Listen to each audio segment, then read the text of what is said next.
Bir odam hajga bormoqchi bo'lib, harakat qilib safarga otlandi. Qo'lida katta mablag' bor.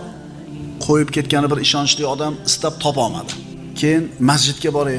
Masjidda bo'ladi bunaqa ishonchli odamlar dedi-da, masjidga kelib namoz o'qiyotgan odamlarni kuzatdi.